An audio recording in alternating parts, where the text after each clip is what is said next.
गणना प्रकरण 24.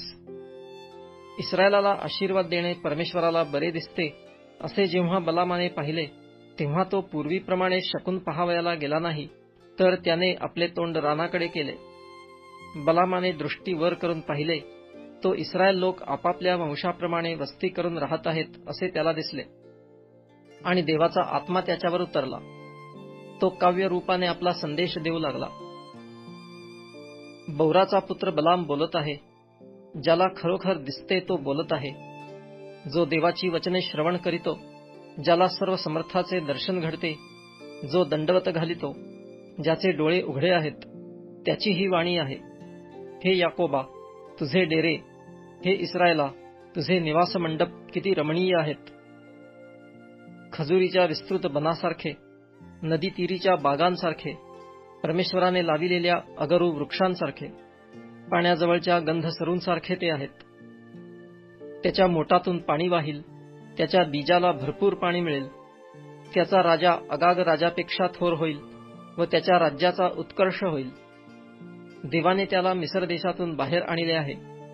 त्याचे बळ रानबैलाच्या बळासारखे आहे. तो आपल्या शत्रू राष्ट्रांना ग्रासून टाकील, त्यांच्या हाडांचा चुराडा करील, आपल्या बाणांनी त्यास छेदून टाकील. तो सिंहाप्रमाणे, सिंहिणीप्रमाणे दबा धरून बसला आहे. तो पडून राहिला आहे. त्याला कोण छेडील? जो तुझे अभिष्ट चिंतील त्याचे अभिष्ट होईल.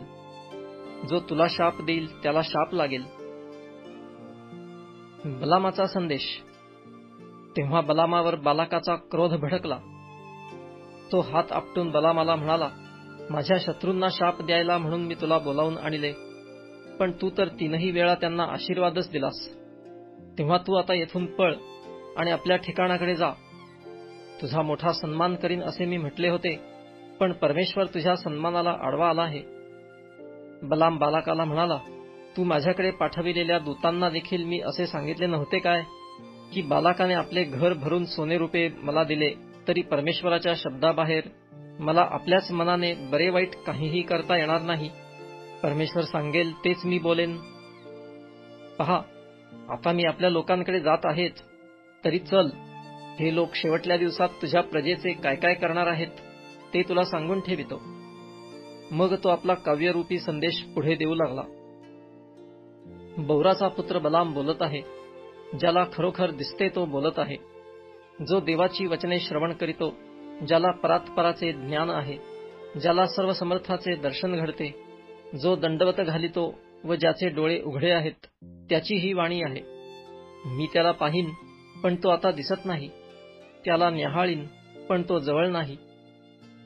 याकोबातून एक तारा उदय पावेल आणि इस्रायलातून एक राजदंड निघेल. तो मोवाबाचा कपाळ मोक्ष करील, सर्व बंडखोरांना चित करील.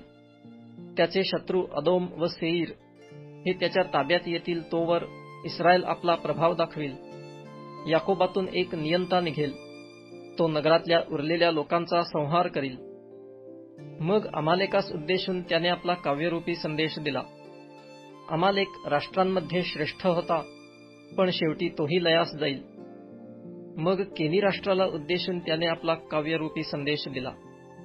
तुझे वसतिस्थान तर मजबूत आहे, तुझे घरटे खडकात आहे, तरी काईन उजाड होईल. अश्शूर तुला बंदिवान करून नेण्यास किती विलंब लावील. तो आपला काव्यरूपी संदेश पुढे चालवून म्हणाला, हाय हाय, देव हे घडवून आणील तेव्हा कोणाचा जीव वाचेल. तरी किती ह्यांच्या किनाऱ्यावरून जहाजे येतील, ती अश्शूरास व एबेरास त्रस्त करीतील, तरी शेवटी त्यांचाही नाश होईल. तेव्हा बलाम उठून आपल्या ठिकाणी परत गेला आणि बालाकही मार्गस्थ झाला.